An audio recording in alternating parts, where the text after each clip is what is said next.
Welcome to ChristiTutionalist Politics podcast, aka CTP, in association with thelibertybeacon.com. And I am your host, Joseph M. Lenard, and that's Lenard.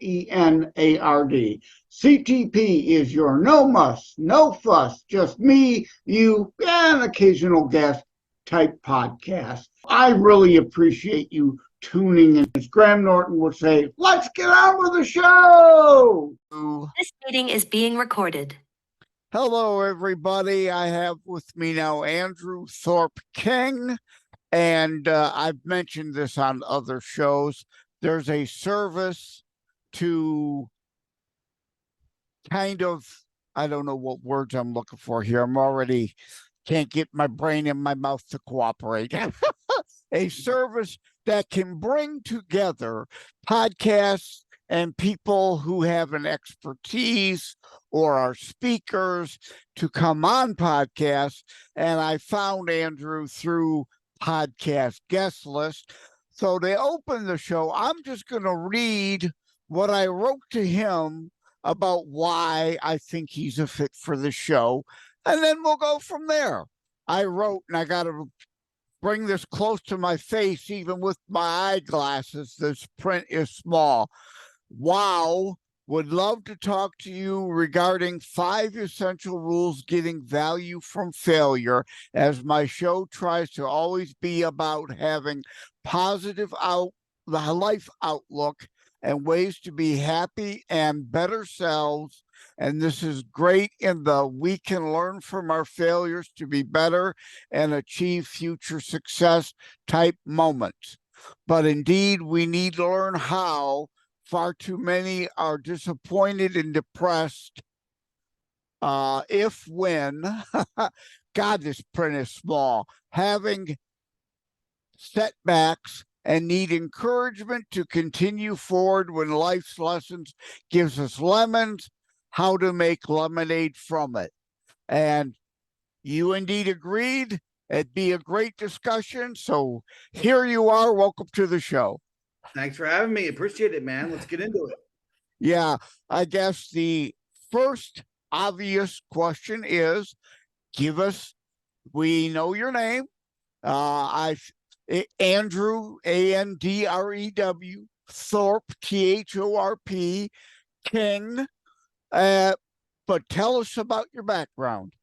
Yep. So, like you said, Andrew Thorp King, the author here of Failure Rules, the 5 rules of failure for entrepreneurs, creatives, and authentics. So, I've been like a lifelong entrepreneur and creative in my 20s and 30s, kind of experienced what I would call a lot of off-road entrepreneurial adventuring.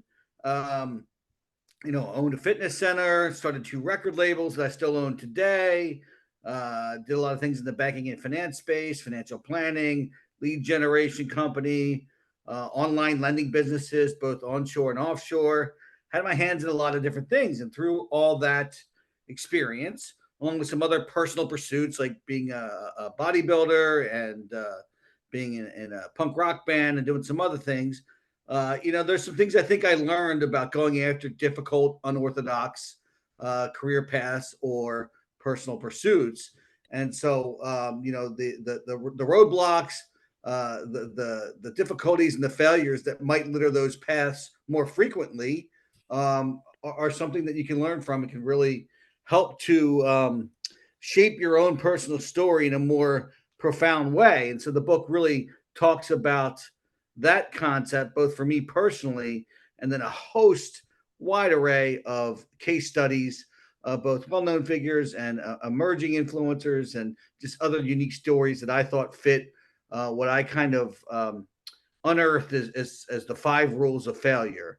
And so the book really centers around these 5 rules, and they're not really hard rules like do this and you'll get X result. They're more kind of mindset principles to think about and reflect on. Okay, we'll go into the 5 when we don't want to give them all away. We want them to buy the book, of course. That's right. So we'll dabble in maybe 1 or 2 a little bit from now, but Here's where I usually also say this is an audio show. However, I do use video behind the scenes sneak peek.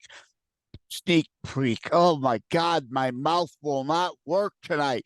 Sneak peek video of the show on BitChute, Brighteon, Rumble, and YouTube. And people can go there to see it and look at you and say, there's no way you were a bodybuilder.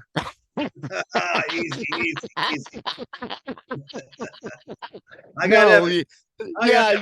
You could definitely tell you're still pretty bulked up in decent shape. Also, they can see if they are a cigar enthusiast, they want to look and see you sucking on that stogie. What kind of cigar is that?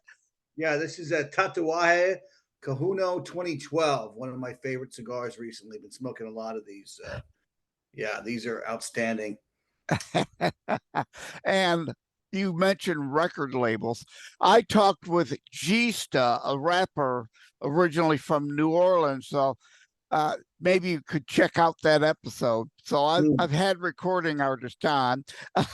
It's interesting that you have that also that tie, that background. I'll be forwarding this show along to him saying, hey, check out this guy who's got record labels. You may want to look into him. But what is the top rule or the least interesting rule so that we entice them to want to buy to see 1, 2, and 3? What's the least important rule? Least important. They're all important, I would say. But I think the one that's probably the most different and maybe less intuitive is failure rule number 3, which is money is spiritual. And so it's the idea that if we're viewing money properly and we're viewing it in kind of a objective way where we're not worshiping money, nor are we reviling money, right? So it becomes a agnostic tool in our lives that we can use to enhance our lives, bless other people, and lift ourselves out of failure. And we eschew the failure territories of envy and greed, seeing this as kind of edge territories of failure. And if you avoid those failure territories, then money can be a wildly powerful tool, a spiritual tool, really, because it's in essence it's a thank you note. It's a measure of thankfulness for place value.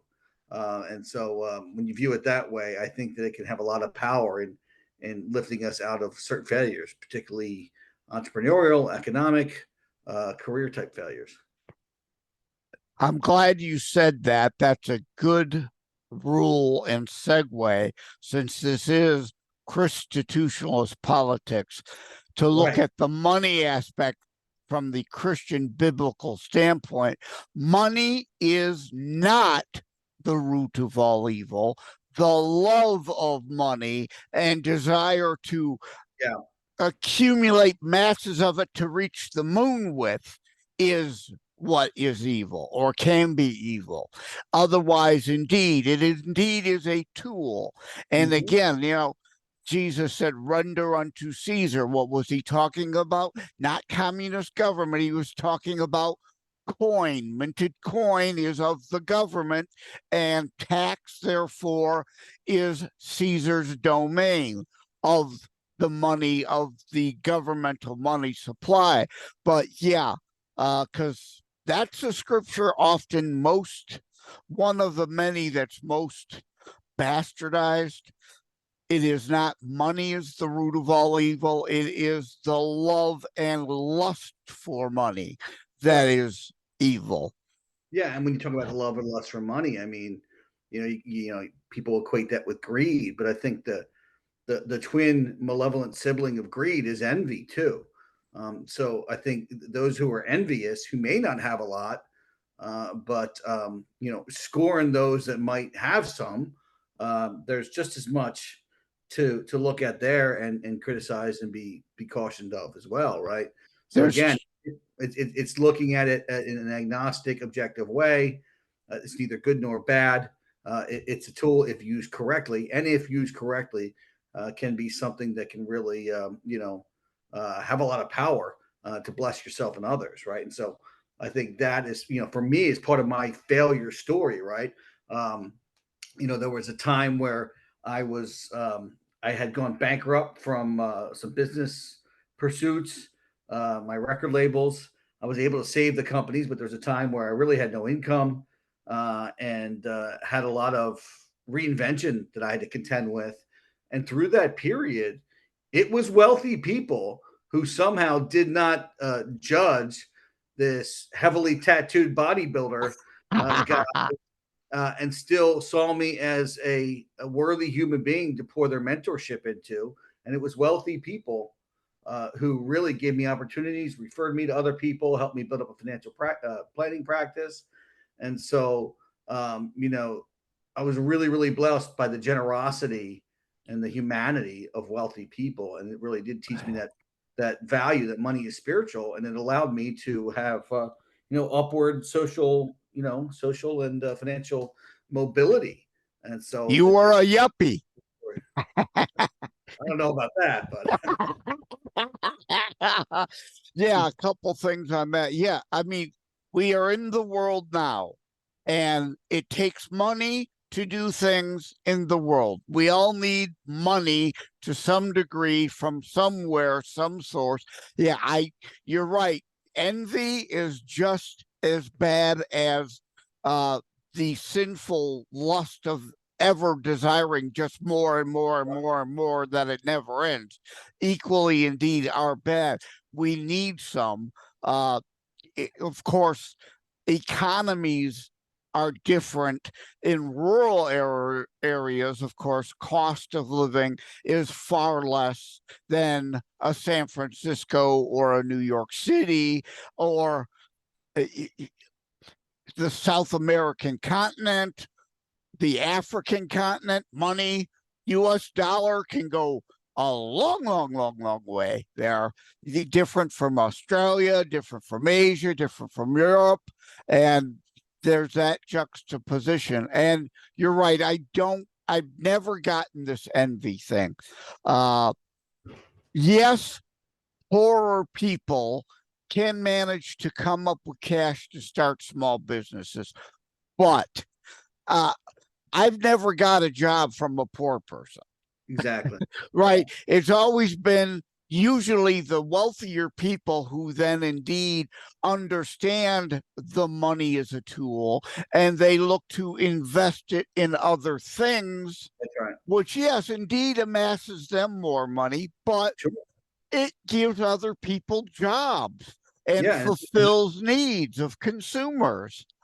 Yep. And if those people are then good stewards of that extra money that they make, and they're continuing to reinvest it and grow it, it's going to touch different people in different ways and continue to, hopefully, in a correctly handled kind of way, spiritualize the use of that money to enable, people to be lifted up more and more out of poverty, or more and more into prosperity, to have more, lives that are more and more fulfilling. So yeah, you're illustrating, I think, precisely what I'm talking about. And and let me admit, again, I'm not perfect. I'm a sinner. At times I am indeed jealous, but within perspective, that's still far and away from complete envy and covetousness, and desire to then fleece that person, whether it be through robbery illegally or legalized theft through taxation. Right? Some people I know would say the biggest terrorist organization on the planet is the Internal Revenue Service. But at any rate, and the other thing along the lines of the wealthy, if there's so much envy, hate, jealousy, covetousness, and attempt to want to punish those people, then eventually, Ayn Rand, Atlas shrugged, eventually Atlas will shrug, and they'll just say, fine, we're shutting everything down. We're going to go buy our own islands and to hell with all you people. We've got our money. We can live the rest of our lives out on islands off in the oceans, and you people deal with the nothingness left behind. So Atlas Shrugged, which unfortunately why communist leaning economists like a Paul Krugman don't want that book read in schools anymore. There's a lot of life lessons in that book. You've read Atlas Shrugged, I would take it. Yep. Yeah. So 100%. Yeah. No, I mean, that's, if you bastardize and destroy the incentive structure for those that take extraordinary risks to produce, institutions, business structures of value that then also disproportionately but appropriately reward them. If you destroy those incentive structures, you're going to rob the world of progress and inventiveness and forward moving prosperity, right? So yeah, you don't want the shrugging. Right. One. Even Bono of U2, who was admittedly 25 years ago a communist, said he awoken during the G.W. Bush administration. G.W. Bush brought him in to be part of the 1,000 Points of Light initiative and indeed helped those on other continents to create self-fulfilling self-ability, the pull them up by the bootstraps rather than make them dependent on handouts forever. The teach a man to fish principle, right? If you constantly are just giving them a fish, they're dependent. Whereas teaching them, even if it's just simple basket weaving, they have then a skill to then create their own economies upon and lift more boats. U2 of Bono finally woke to that fact and says, indeed, free markets and capitalism have lifted more people from poverty in the entire history of humankind. Yeah, 100%. Yeah, I mean, and, it's not just the tangible conclusion of that or natural outcome of that where people are able then to sustain themselves materially, but it's also the intangible development of their spirit and their esteem that happens throughout that process, which is even potentially more important and is then the transferable asset that could take them from one pursuit to another. Yeah, someone who is dependent. And there are a lot of people, unfortunately. Jesus said the poor will always be among you. There will always be, as part of human nature, lazy con artists looking to coast their way through life on handouts. That's always going to be the case. But most people want that hole that would be left out, being dependent on someone else all the time, to be able to be filled by becoming self-sufficient. And I'm glad I made a note. I wrote down merit, because when we were talking about Atlas Shrugged, some want to replace the meritocracy with a kleptocracy and ineptocracy. Just giving people jobs, do work jobs that don't really fulfill any needs or service just for the sake of, again, making them dependent in a way for that do-nothing job, and eliminating meritocracy. Yeah. When we eliminate that, again, we're back to Atlas Shrugged. But I wanted to ask you about the book again, which I will read the title again to make sure I get right. 5 Essential Rules Getting Value from Failure. Let's talk about your publishing process. Did you self-publish, or were you fortunate enough to find a publisher who believed in the book to want to publish it and hopefully put some upfront money in your pocket?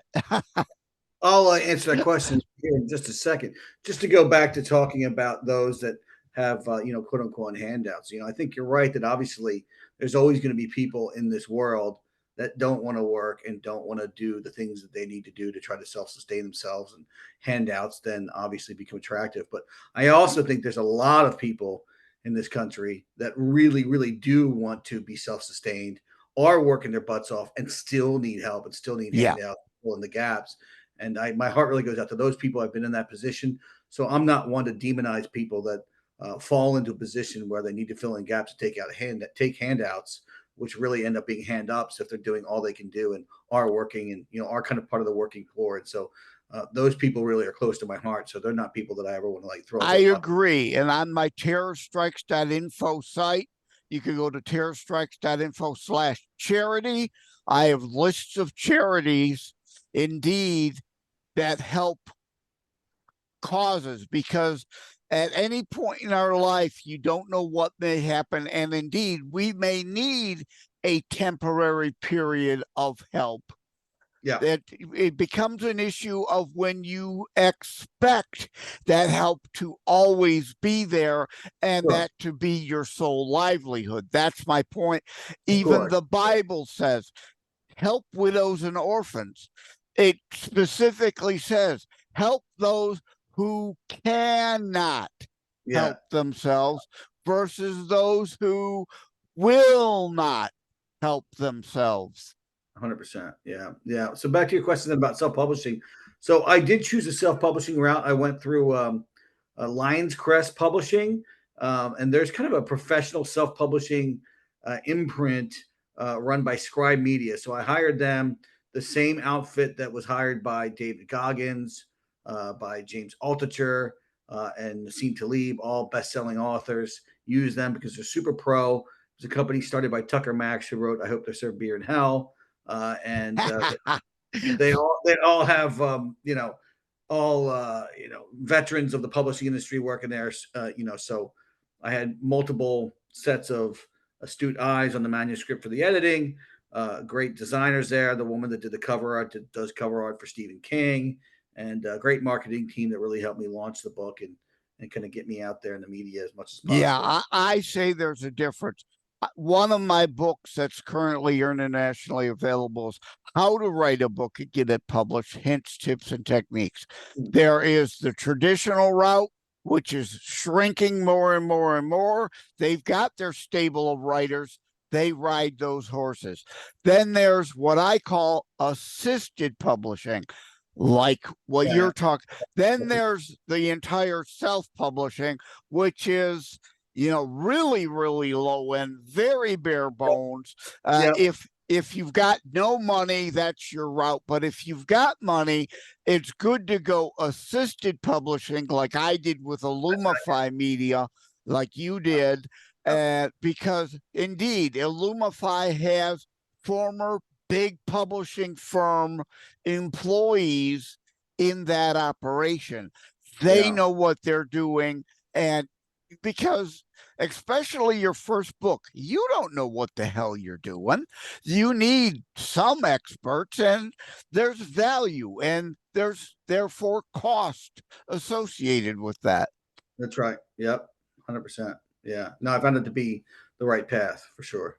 Yep. Yeah. And that market is now so saturated with the prevalence of ability with Amazon. Indeed, anyone can throw a Microsoft Word document together, put it up on Amazon, and call it a book. So the market is so saturated.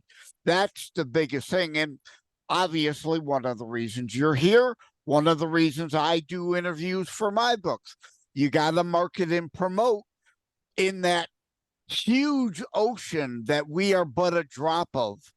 Yeah, that's true. Yeah, no, it's definitely, I mean, you remove the gatekeepers, it's a wide open gate, which is great in terms of access for those that otherwise wouldn't have access. But it also means that you have a lot of kind of watered down kind of, entrance into a space. So there's a lot of noise. So you got to break through it. And I think doing an assisted publishing in a professional way and having a sound marketing plan is one way to break through that noise. Well, you mentioned your cover, someone working there used to work in some way, shape, or form doing Stephen King covers. Yep. That's in my How to Write a Book and Get It Published, Hints, Tips, and Techniques. There is a cover design chapter. And, just Martin Luther King Jr. was correct. Content of character. Don't judge a person by their cover, but sorry, people, your book is judged by its cover. If that's not good, nobody's going to pick it up and look at it, right? No, it's true. It's definitely true. Yeah. Yep. And she nailed it in terms of my art direction for the cover for my book, and it seemed like it really represents the content, and people are attracted to the book. I mean, the cover art is somewhat simple, but it kind of packs a punch. It definitely draws people in with the color scheme and my image and the flames of the phoenix in the background. So yeah.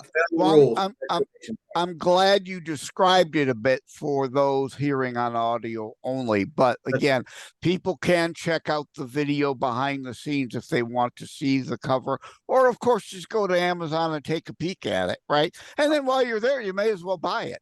So, yep. But I've lost my train of thought because I didn't make the note. I did want to ask, since I forgot what I was going to. Oh, on your cover, you know who Michael Savage is, right? Yeah. The radio guy, the guy that got banned from England. Yeah. On your cover, if you want to hold that up again, it almost looks like him. I never heard that before. No, I can see that. I can see that. You can see that now that I say it, though, right? I can see that. I never heard that before, but I can see that. I can see why you said that. Yeah, because he's always got some cool hats like the fedora I'm wearing, and he's got the beard. I don't think he smokes cigars like I do or has tattoos. But yeah, right. The hat. Yeah, for sure. Again, we don't want to give away all 5 rules. What can you give another tease, another rule? Yeah. Again, not give it all away. We want people to buy the book, but tease another rule. Yeah, so another one would be failure rule number 5, which is kind of the last rule, caps it all off, is you are not your failures. It's the idea of decoupling your identity from a failure event. So you go through a failure event, even if it's an ethical one, even if it's one of complete dereliction of duty, like, you really advocated your personal responsibility and there was a failure in life. And a lot of failures aren't that. A lot of failures are externally imposed and may not be your fault, and it's just part of living in a broken world. But the idea that when you go through a failure event, it's just an event. Like, it's up to you to kind of stand outside of that, be a third-party observer of that event, take the emotion out of it as soon as you're able to, although that's difficult because failure sucks in the immediate sense before you're able to make it rule. But that's really failure rule number 5, is you are not your failures. And once you realize that, you can shed that old skin of your failures, sketch your life anew. I go through the example of, like the talk show host Glenn Beck, and how, before he was who he is today. I mean, he was an alcoholic DJ, dabbled in cocaine, was known to be really kind of, excuse my language. I don't know if I can curse on this show, but yeah, go ahead. Yeah, he was probably kind of an asshole to people, you know what I mean? Yeah. And, I go through his example and how, he was then concerned when he kind of like changed his life and found religion. He became a Mormon and found a new wife, and he was concerned about his word and his reputation and his good name, because it had all been tarnished by the failure events of his life, mostly because of his own choices. But he was able to resketch his life and detach from those failure events. And he had eventually learned that you are not your failures. And, his life was turned around. And whatever you think of his politics, either way, like there's been an impact by the things he's done with his media presence and some of the other personalities that he's helped come along. So he's kind of one of the examples I go through in the book. Oh, that's great. That's wonderful. I used to be an avid Glenn Beck watcher. I don't watch The Blaze, but I used to when he was on CNN. He was the only person on that channel I could stomach to watch. And then, of course, when he went to Fox, and then when he started The Blaze, I watched for a while.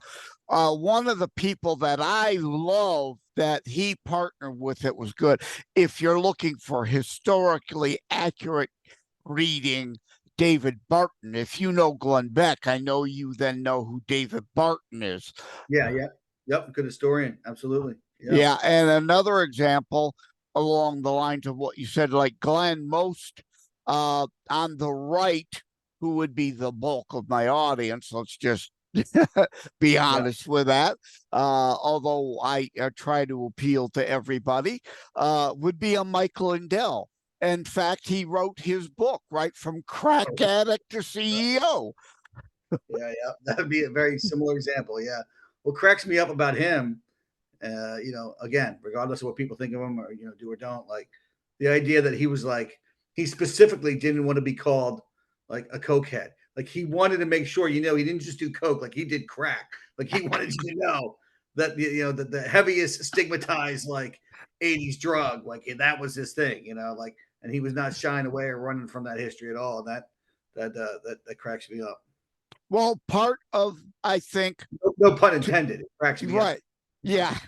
Well, and to tie that all together to what you were saying about failure and not being personal, I think not allowing that to completely destroy you personally is that admission, though, self-admission of your fault or your failure then can lead to great success, because it shows at least you've learned something from it, not that you're trying to run from it and, oh, it was so-and-so's fault I failed, and such and such. It's always a victim, somebody else's fault for everything. You've got to admit your own inadequacies to be able to build around them a foundation you can build something solid upon. That weakness underlying will still be there, but if you built yourself a good solid floor to build up from, then you're good. So I think this is all important, but an admission here, Michael Lindell drives me crazy. I am bleeping tired of the pillow ads. Yeah. And I own a few of his pillows. So full disclosure, I own whatever my pillows, but God almighty, can we not have a My Pillow ad every 5 seconds? It drives me crazy. Yeah, if you go back to what you're saying about like owning your failure, right? Like I think part of that really is that learning how to be self-deprecating, and that's part of like separating yourself from the failure. So I talk about that in the book too. I have a chapter on failure humor where I talk about Rodney Dangerfield's story and just about how he was bullied growing up from anti-Semitic bullies, and then he was divorced, depressed, and his humor really was like the quintessential failure humor, where all of his humor was basically making fun of himself or people going through things he went through, and that was his way of dealing with it and processing it and moving forward. And I think that's a beautiful thing too. And I talk about comedians like Bill Burr or Louis C.K. who've done the same. But yeah, I think that's part of the process too. Is I have a line in the book where I say sometimes you need to take yourself less seriously to seriously put your life back together again. And I think Amen. that's part of the message. Even in my Terror Strikes Coming Soon to a City Near You book on terrorism, very serious, though I'd like to say it's not about death. It's about life and living. There is a comic relief chapter to make that point. You've got to be able to laugh. And you mentioned Dangerfield. I think of Jamie Lissow currently. His comedy tour is called The Divorced Dad Tour, and his whole shtick is poking fun at his failure as a husband, right? And being a divorced dad. So yeah, you've got to admit to things, and you've got to keep a sense of humor no matter how serious things are. I don't go very long with my shows, and again, I don't want to try to drag out the other things because we want them to buy your book. So let me ask, do you have an author site to refer people to? Everybody can go to AndrewThorpKing.com. There's no E on the end of Thorpe, so it's Andrew Thorp King, THORP.com. From there, you can get to my Instagram, which is also at Andrew Thorp King. You can buy the book on Amazon or anywhere books are sold online. There's also an awesome audio book as well. And it's all formats: hardcover, paperback, ebook, audiobook. So go check it out. Failure Rules with an exclamation mark. The 5 Rules of Failure for Entrepreneurs, Creatives, and Authentics is the subtitle. But yeah, AndrewThorpKing.com or at Andrew Thorp King on Instagram. Although Instagram is being a real pain again and announcing more crackdowns, more rules, more censorship of content. So please join some of the other ones. I'm on more than a dozen social media platforms. I don't want to limit myself, right? I can easily cut and paste the same commentary to different platforms and reach different people that way. And when you're promoting a book, social media, for the most part, the platforms are free. You don't turn down free, right? Oh, there's a little bit of time obviously involved in that, but you don't turn out down free. So yes, it's not an Amazon exclusive. It's available through Barnes and Noble and Books A Million or Booktopia for my viewers in Australia. Shout out, I know you're there. I see the stats. So yeah, available anywhere you get books. If you got a mom and pop bookstore near you, please go to them first. Ask them to look it up. They can find it and bring it in for you. Support our local brick and mortar stores while we still have them to support. Thank you, Andrew Thorp King, for stopping by. I greatly appreciate it. Hold up the book and give the name one last time. Sure. Failure Rules, the 5 Rules of Failure for Entrepreneurs, Creatives, and Authentics. All right. Thank you. Take care. Have a great day. You too. Thank you. Thank you for having tuned in for ChristiTutionalist Politics Show. If you haven't already, please check out my primary internationally available book, Terror Strikes, coming soon to a city near you. Available anywhere books are sold. If you have locally run bookstores still near you, they can order it for you, or autographed copies are available online direct from me via TerrorStrikes.info/shop. Be sure to check out more about today's discussion at thelibertybeacon.com, where my articles drop every Saturday. And let me remind, over time, the fancy high production items will come. But for now, for starters, it's just you as a very appreciated listener by me. All substance, no fluff, no fancy high production intro or inserts, at least yet, just straight to key discussion points. A show that looks at a variety of topics, mostly politics, through a Christian U.S. constitutionalist lens. So again, thank you from the bottom of my heart. Take care. God bless. Like and subscribe to ChristiTutionalist Politics Podcast and share episodes. We need your help to grow the show.